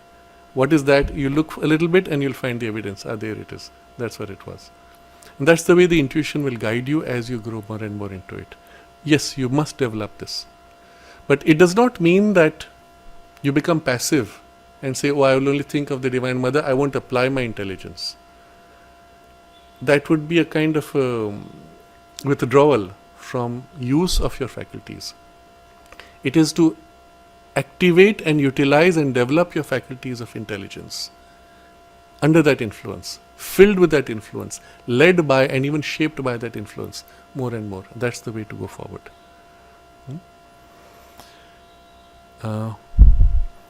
I want to close with one couple of questions, maybe one. There were some very important questions I'll have to unfortunately skip, but come to something important. Emilium says, your analogy of the man running to cause harm reminds me of Mother's words about the critical point of the Third World War, which will not be crossed. I've been able to find the exact source. I haven't been able to find the exact source of the Mother's words, so I'll paraphrase. The Mother tells us that war should be a way to exhaust weapons so that there will be none left on earth in the future. And then he quotes from the Mother in the agenda, February 18th, 1973. The Mother says, for the moment we are still in a stage where weapons are necessary. But it should be understood that this is a transitory stage, not a permanent one. And we must strive for the other stage, peace. Peace and harmony will be a natural outcome of the change of consciousness. Well, we should strive for that. Doesn't mean it will happen overnight. It will take a while. But that's the direction we have to move towards. So, Emilian's question, could you tell us more about these words? Because you are currently talking about the wars of the future. Don't you think the time will soon come when all the current wars will exhaust all weapons?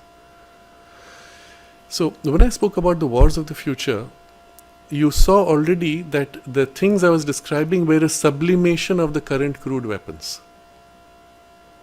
In that very sublimation is also the other side of the extreme war, which is what is called MAD, M-A-D, mutually assured destruction.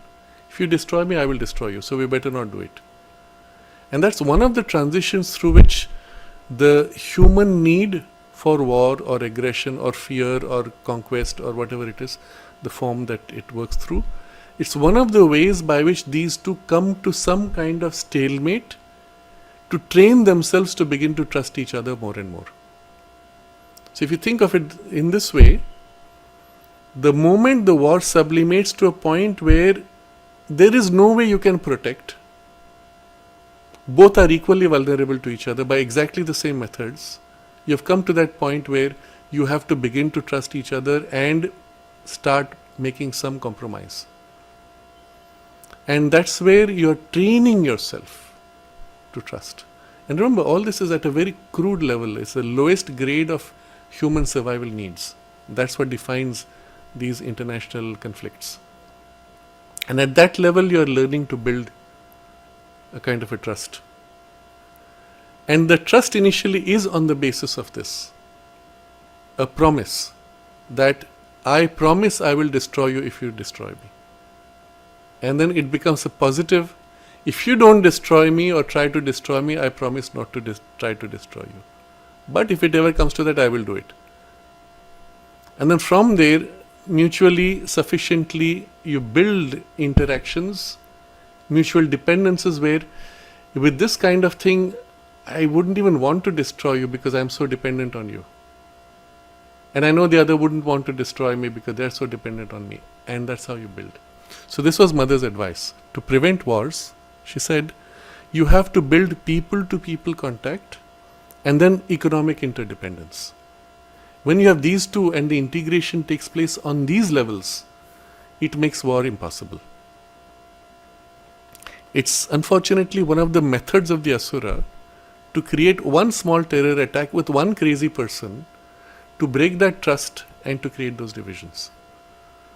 So what you see, for example, which happened with between Pakistan and India, or more recently between Bangladesh and India, economic disconnection, which makes more likely future conflicts because the interdependence is not there. But on the other hand, it's also a way by which you punish the other side for a transgression by which hopefully the other side will not do it again.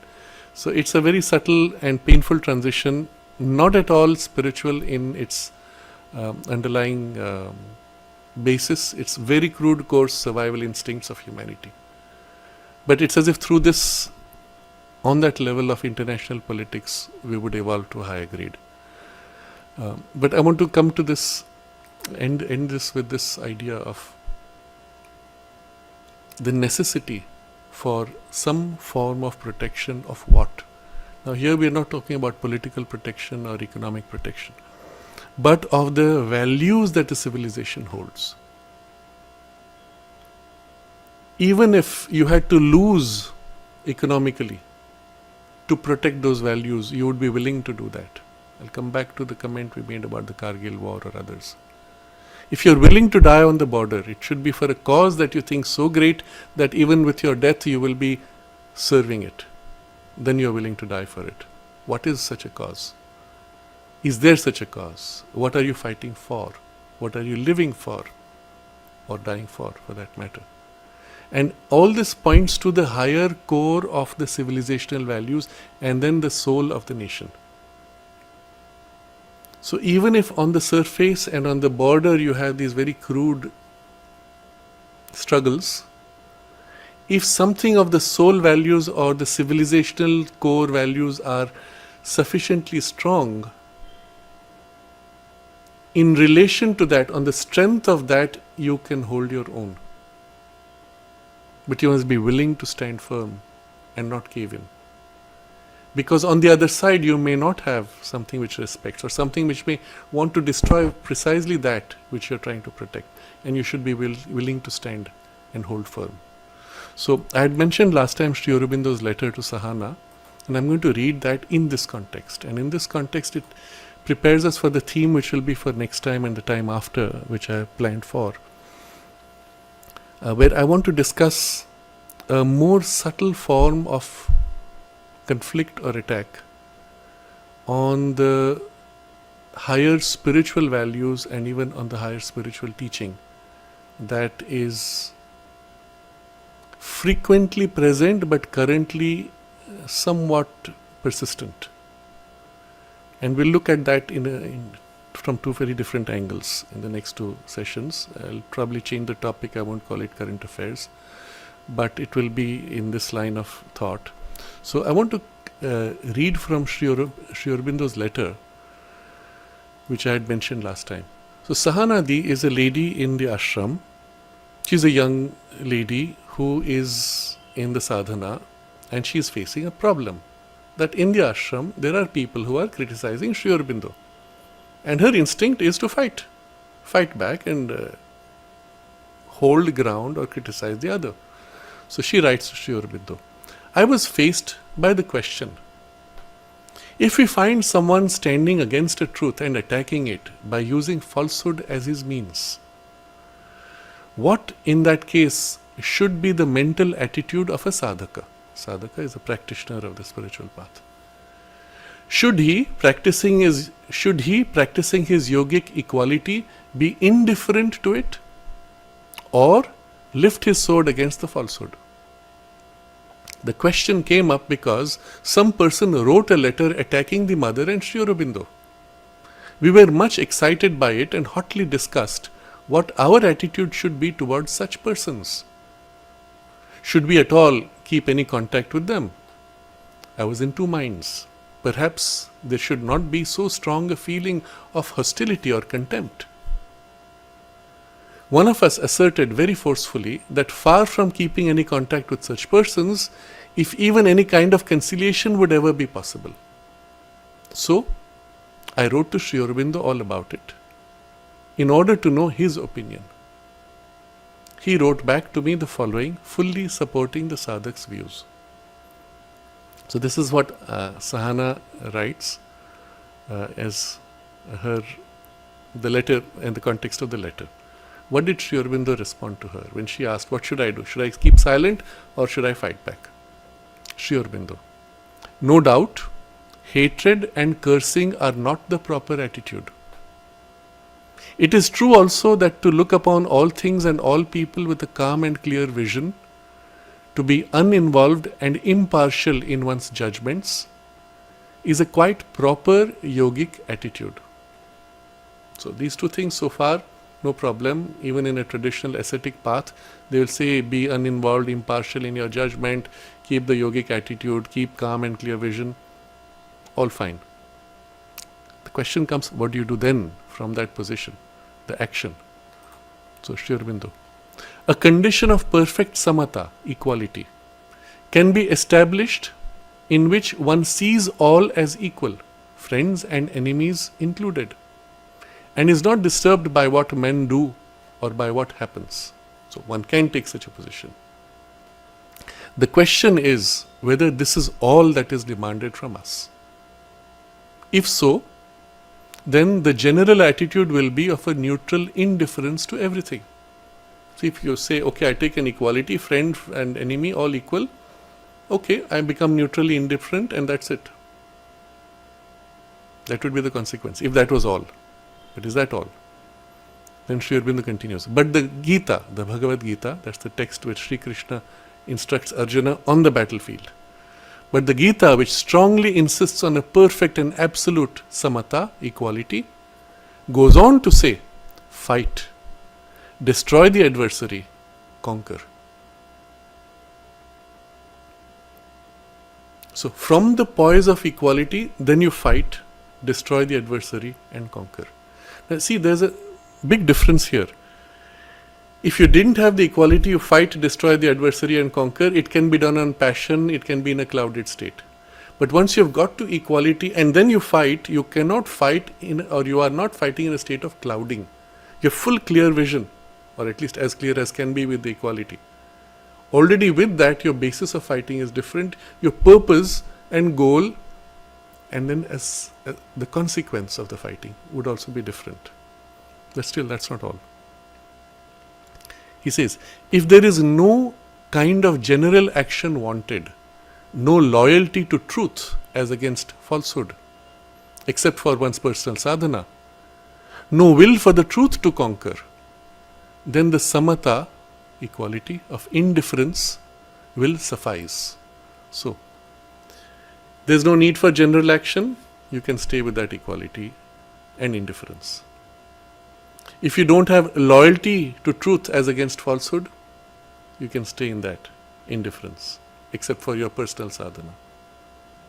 No will for the truth to conquer in the world, so stay with indifference.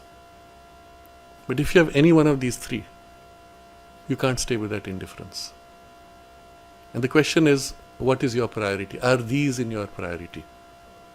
So now Sri Aurobindo is answering this part. What about this? What about us? What is this teaching, this place, this sadhana, this yoga for? So here he says, but here there is a work to be done.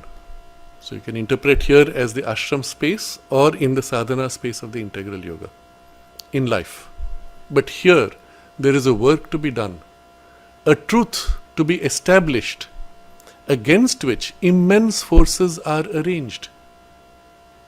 Invisible forces which can use visible things and persons and actions for their instruments. So there is a work to be done, a truth to be established. Against this truth, there are immense forces. They are arranged. They are often invisible, but they use visible things, persons and actions through whom they act. You can't say therefore the instrument, a visible instrument, is the cause. You have to see the thing behind. And sometimes this fellow is just a drunkard or ignorant or just momentarily inflamed by passion, not realizing he is a tool for something else. So that distinction is important. And it's all working against this truth to be established. So he says, if one is among the disciples and seekers of this truth, capital T, one has to take sides for the truth, to stand against the forces that attack it and seek to stifle it. You have to take sides for the truth. You can't say, I will not take sides, I will be neutral. When it concerns this truth, for other matters you can be, it doesn't matter. You have a conflict between a couple, they each is accusing the other of being negligent. You can say, all right, I don't take sides. There's a truth, and a capital T truth, to be realized, to be found, established on earth. It's a very big difference. To stand against the forces that attack it and seek to stifle it. So these are forces, they want to suffocate this truth and attack it. How do they do that? So we'll see that in the next 2 sessions, where I want to discuss this in some detail with examples. Arjuna wanted not to stand for either side, to refuse any action of hostility even against assailants. So this is when the Bhagavad Gita takes place, that's the poise Arjuna has taken. Krishna, what does he do? Sri Krishna, who insisted so much on samatha, equality, strongly rebuked his attitude and insisted equally on his fighting the adversary. Have samatha, he said, and seeing clearly the truth, fight. So big difference. You don't fight in the middle of a confused state. You build the equality, you see the truth clearly. And only when that clarity is established, you fight. Then the fight has a very different value. It's not done because of some beliefs, it's not done because of an ideology, it's not done by a knee-jerk reaction or emotion or even a rational construction, which might have no value of its own or which could be wrong. Seeing clearly the truth, then you fight. Therefore, Sri Aurobindo writes, therefore, to take sides with the truth and to refuse to concede anything to the falsehood that attacks, to be unflinchingly loyal and against the hostilities and the attackers, is not inconsistent with equality. So it's interesting, Sri Aurobindo does not say you should have equality and do this. He just says it's not inconsistent with equality. Why? It's a very subtle formulation. It's almost like a passive form. So he says one can have equality and you can choose to do nothing. But if you need to do something, you can do this without being inconsistent with equality.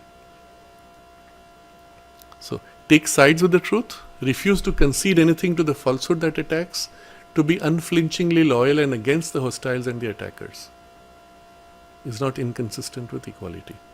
So you can be equal and do this. That's what he is saying you should do. It is personal and egoistic feeling that has to be thrown away. Hatred and vital ill will have to be rejected. So without hate, without egoistic feeling, you have to act. But loyalty and refusal to compromise with the assailants and the hostiles, or to dally with their ideas and demands and say, after all, we can compromise with what they ask from us, or to accept them as companions and our own people, these things have a great importance. So even when somebody comes and does the very opposite, and you say, oh, but he's my friend, he's my own people, he's also doing sadhana. No, he's not. He's actively working to destroy something which is a divine truth in manifestation. You should be able to distinguish clearly and say, no, in that case, no, you are not part. Then Sri Aurobindo continues, if the attack were a physical menace to the work and the leaders and the doers of the work, one would see this at once. So a physical menace to the work itself, or to the leaders of the work, or to the doers of the work. 3 things. A physical menace directly on these 3. Then he says one would see this at once. You have to defend. So when the ashram was attacked with in the 1960s, there was some one of these bands, closures, and there was a political party that physically came to attack the ashram. The mother created 3 rings, 3 layers of protection for the community, and then the last ring was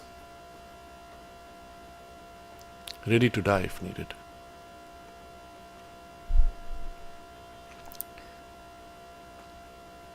These things have a great importance. If the attack were a physical menace to the work and the leaders and doers of the work, one would see this at once. But because the attack is of a subtler kind, can a passive attitude be right? It is a spiritual battle, inward and outward. So we will see next time the examples of this subtle battle. And it is in the domain of ideas. And the ideas will simply go and say, but maybe Sri Aurobindo is making up a story, maybe he is lying, or maybe he did not actually have that experience, he is just making up something. Does it even exist? Maybe it's just his imagination. That's the kind of thing in an academic space. And using Sri Aurobindo's words as if to turn around and harm him. Or taking mother's words to as if counteract Sri Aurobindo, but falsely. And that's the kind of a wordplay that is attempted to harm the work, the leaders of the work and the doers of the work, and then the work itself. It's a subtle attack. Can a passive attitude be right? It is a spiritual battle, inward and outward. So inward you make your correction, but also outward you have to act. By neutrality and compromise or even passivity, one may allow the enemy forces to pass and crush down the truth and its children. So the children of truth is the consequences which follow, but also it can have a physical representation. If you look at it from this standpoint, you will see that if the inner spiritual equality is right, the active loyalty and firm taking of sides is as right. So this is a very important correction. Just because you have inner spiritual equality does not mean that you say, now I will not take sides. That's the mistake. With that equality, you should see clearly and say, this represents a higher truth, that is contrary to that truth. I take sides with the truth. The active loyalty and firm taking of sides is as right. Unflinching loyalty to the truth. And the two cannot be incompatible. Then he ends with the letter by saying, I have of course treated it as a general question apart from all particular cases or personal questions. It is a principle of action that has to be seen in its right light and proportions. So, what does this mean for us individually? First of all, internally within us, the parts in us which align to the higher aspiration of the soul and the divine truth, and the parts in us which are contrary to it, question it or doubt it, or even attack it and refuse it. Observe this, make that correction, integrate. The tendencies and movements which you can discard. The part in which the tendency and movement takes place has to be now made to yield allegiance to this rather than that tendency. So that's the internal process, and the external process then is reflected from within into the circumstances. And there you should be able to take a firm stand, clearly state this is true, this needs to be protected. And if you have worked a little bit on the equality, it need not be perfect. But if you have worked a little bit on the equality, the perspective you will have will be sufficiently clear that even if you make a mistake, a small nudge or indeed an indication here or there or from an intuition will show you, yes, I missed that, and I'll make a correction for it. If you have a little bit of that effort of equality, trust that you will be helped by higher guidance or an inner guidance or an external correction. And you will be able to make that adjustment because of the equality. If you are tied passionately to a position, you will not be able to make that correction. So it's very important to work on the basis of the equality and then from there move into the action. So I think we will close with this for the current affairs also. In the context of all that we have been discussing in the big picture, maybe after a few months we may take up the topic again. But in the big context that we have discussed, bring this observation of Sri Aurobindo in the picture. What is it that is helping evolution? What is it that is helping people to wake up? What is it helping that is helping to integrate humanity on a deeper level or free it from some very crude coarse identifications for a clearer, a more true identification? Or what is it in the circumstances that helps people wake up from the hypnosis, not become programmed robots but more conscious individuals, etc. Look at these trends and choose to align with things which assist the correct trends. Don't make the mistake to attach to a person, object, event or form for its own sake. See where it's going. And in this way, things become clearer. And in that clarity, you will often find mixed trends, mixed tendencies in people or even in situations. There's a part in this situation which can help for this, there's a part which can lead to that contrary result. And there you will align for the trend line which is upward and the positive evolutionary trend line to grow, and for the other to be avoided or weakened. And so much of the world situation is on that subtle balance. Tilt it a little this way, it will slide into precipice. Tilt it a little way into that way, and you might just have a sudden awakening. And your intention, your alignment, the efforts you make in shift in consciousness within you, and then in your actions, in your speech, in your sharing with others, might just help to make that extra push to the tilt for the positive outcome. But first you must have the clarity, then only you can make this.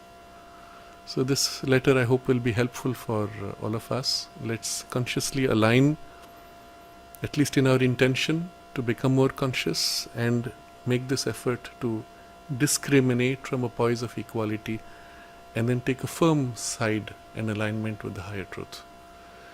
Where you do not know for sure, you just trust that from the poise of equality, you will be given the right insights in time. Until then, provisionally, you can simply pray, may the divine will act in this space for the best outcome.